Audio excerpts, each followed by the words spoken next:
আলহামদুলিল্লাহ রাব্বিল আলামিন والصلاة والسلام على سيد المرسلين وعلى آله وأصحابه أجمعين ومن تبعهم بإحسان إلى يوم الدين أما بعد প্রশংসা সে আল্লাহ রাব্বুল আলামিনের জন্য যিনি আমাদেরকে দিন প্রতিষ্ঠার সংগঠনের সাথে সম্পৃক্ত হওয়ার তৌফিক দান করেছেন। এজন্য আল্লাহ তাআলার দরবারে শুকরিয়া আদায় করে করছি আলহামদুলিল্লাহ।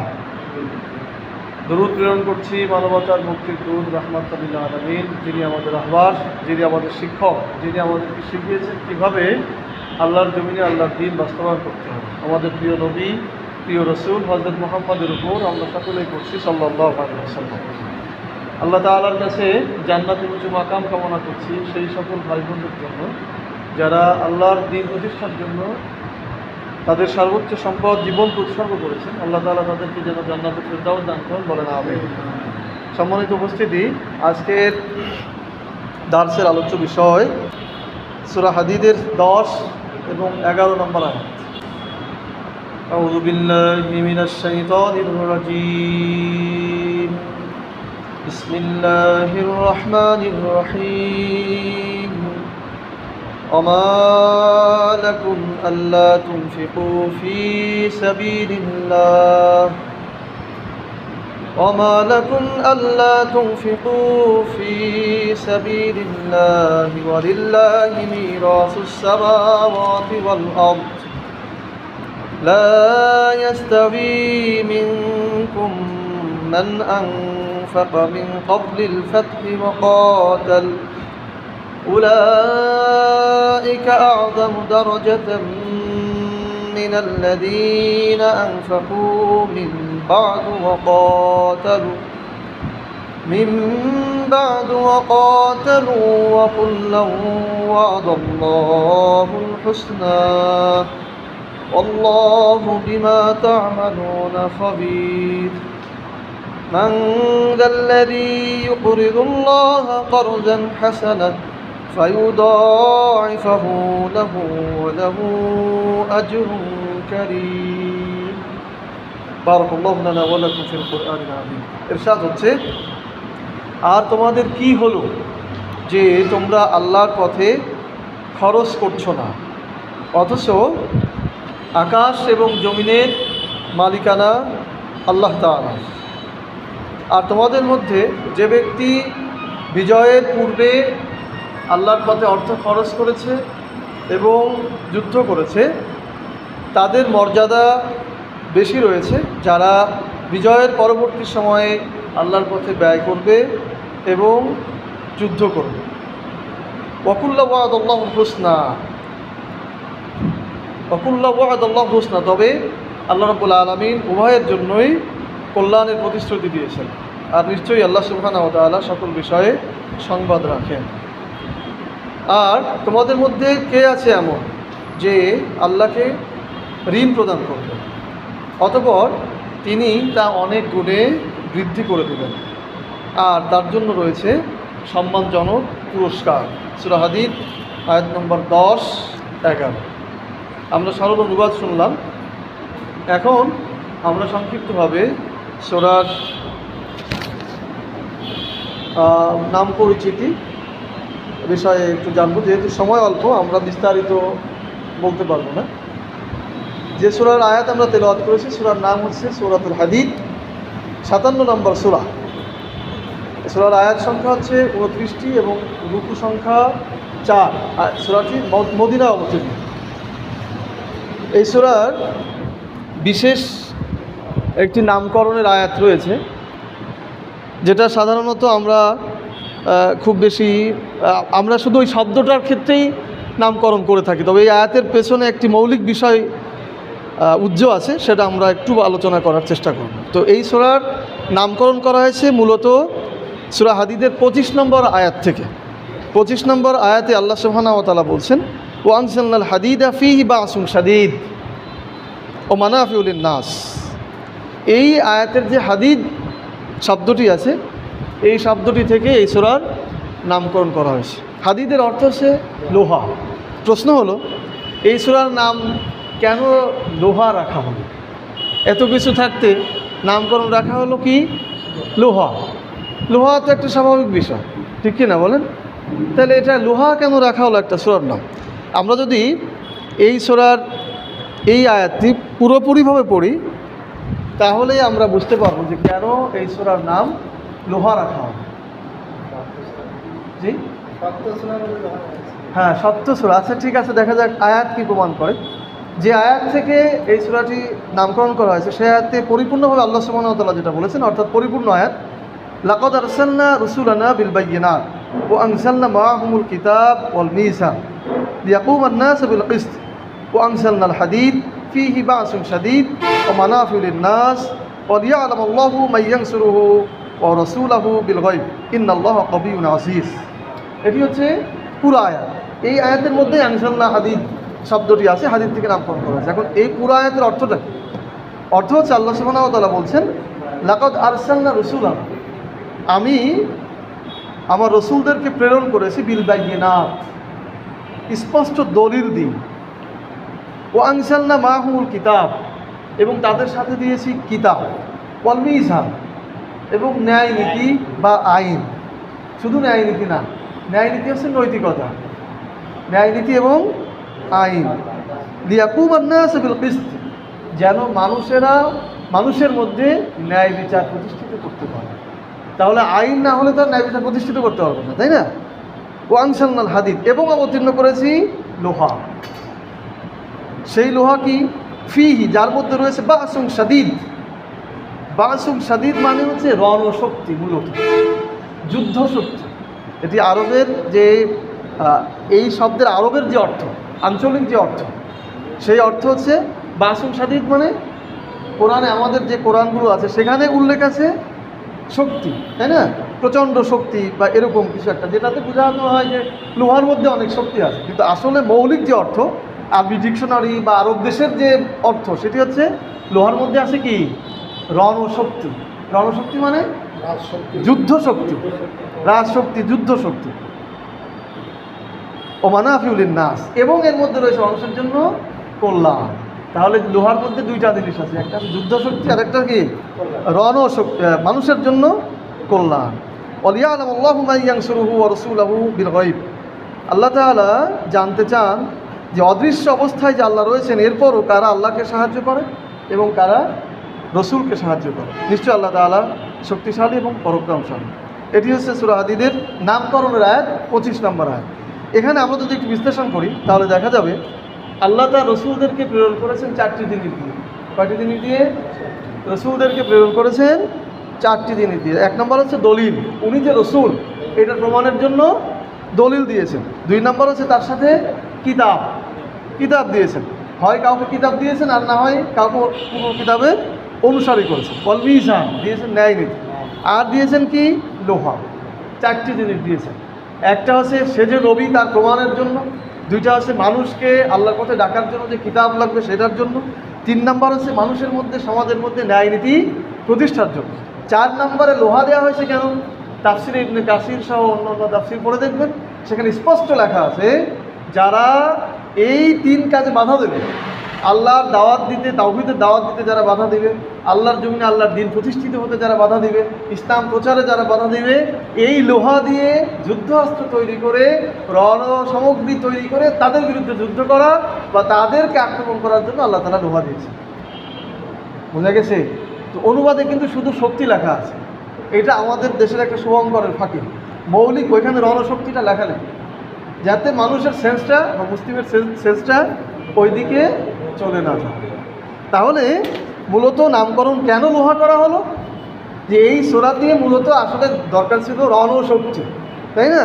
যে মানুষ নবীগণ যখন মানে দাওয়াত দিবেন, যারা অস্বীকার করবে তাদের বিরুদ্ধে শক্ত হাতে দমন করবে।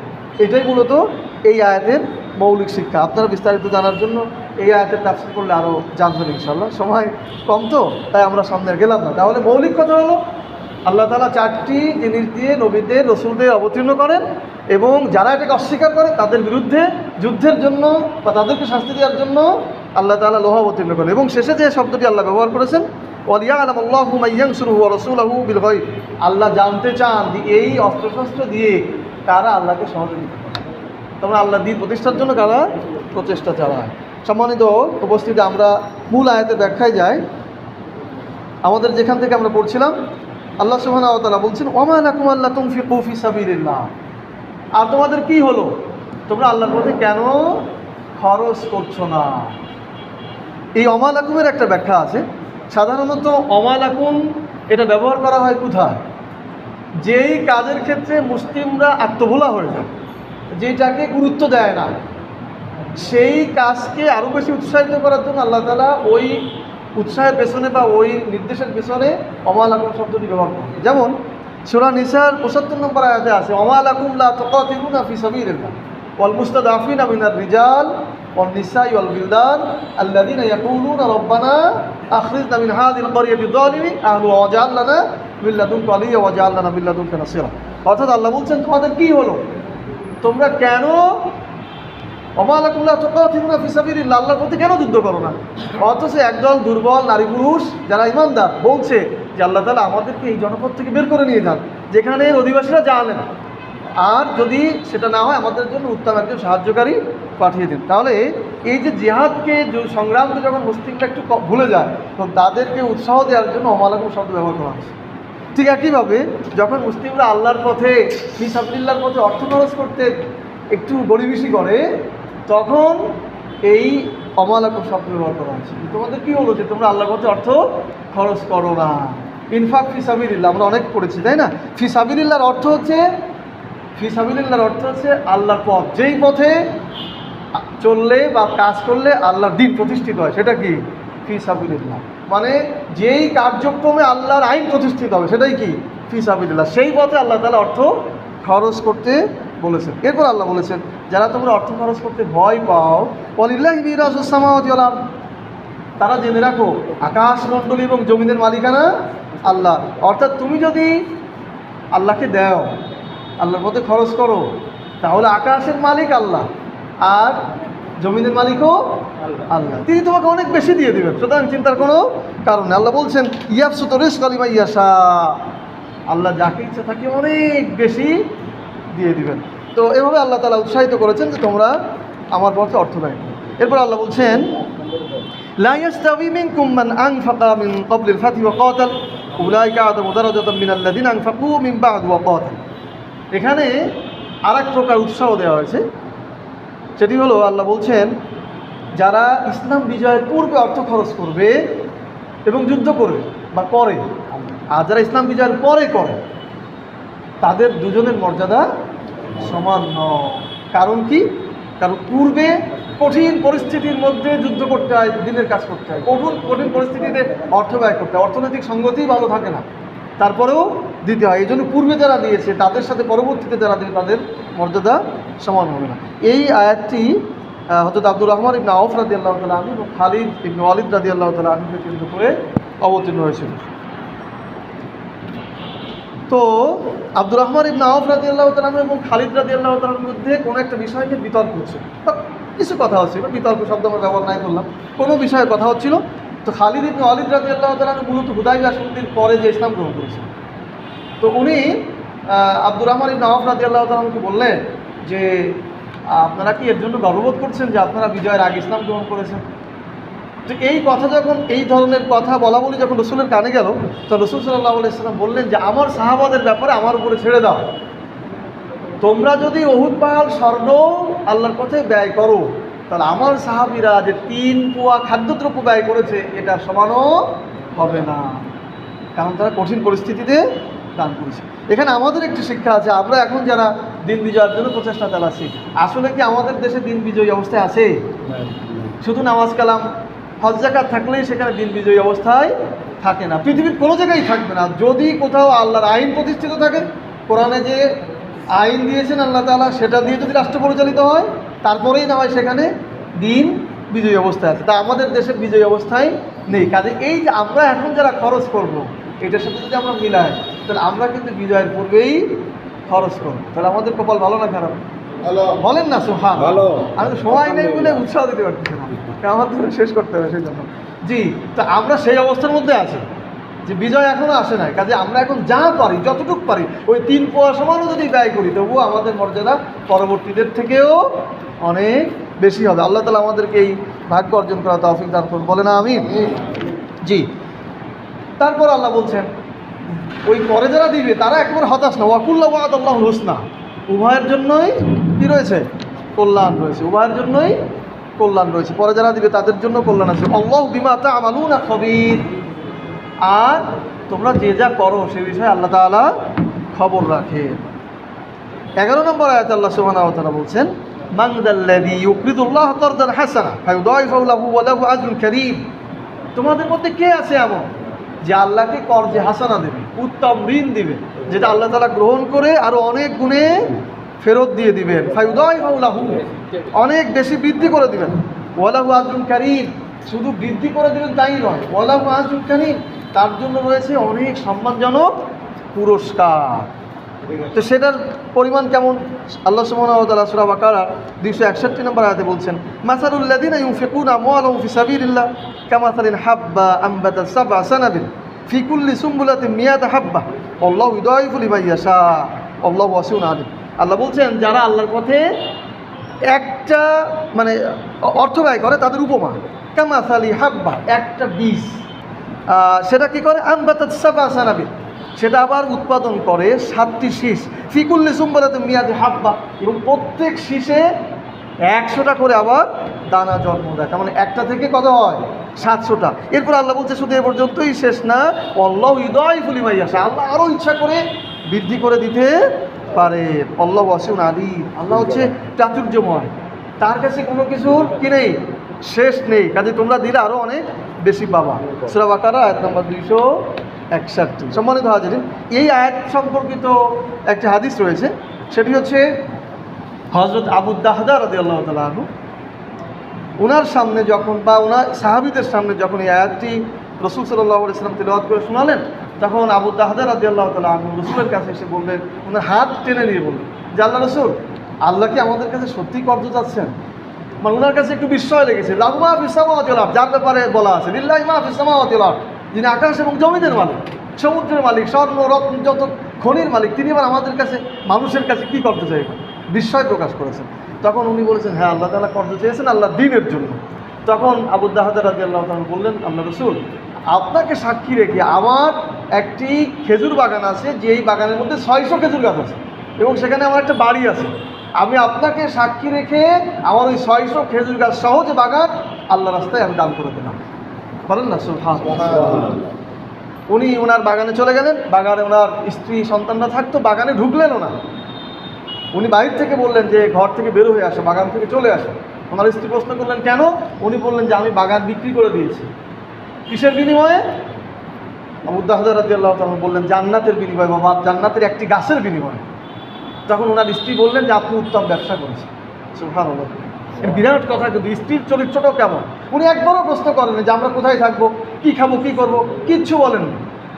সাথে সাথে উনি বের হয়ে আসছেন। আবু দাহদা রাদিয়াল্লাহু তাআলা আনহুর উদ্দেশ্যে আল্লাহ রাসূল বলেছিলেন যে আবু দাহদা রাদিয়াল্লাহু তাআলা আনহুর জন্য জান্নাতে অসংখ্য খেজুর গাছে খেজুর সহ আল্লাহ সুবহানাহু ওয়া তাআলা তার জন্য জান্নাতে এই খেজুর গাছ রেখে দিয়েছেন। বলেন না সুবহানাল্লাহ। সম্মানিত হাজিরিন, আমরা সংক্ষিপ্ত সময়ের মধ্যে যে দাস শুনলাম, এখানে মূলত আল্লাহর পথে অর্থ খরচ করার জন্য উৎসাহিত করা হয়েছে এবং আল্লাহর দ্বীন প্রতিষ্ঠার জন্য যা প্রয়োজন, যা কিছু প্রয়োজন, যে শক্তি দেখানোর প্রয়োজন সেটা দেখাতে বলা হয়েছে। আল্লাহ সুবহানাহু ওয়া তাআলা আমাদের সকলকে সূরা হাদীদের 10 এবং 11 নম্বর আয়াতের উপরে আমল করার তৌফিক দান করুন। আমিন। সুবহানাকাল্লাহুম্মা ওয়া বিহামদিক, আশহাদু আল্লা ইলাহা ইল্লা আনতা, আস্তাগফিরুকা ওয়া আতুবু ইলাইক। আমরা এতক্ষণ ধরে কোরআনে হাকিম থেকে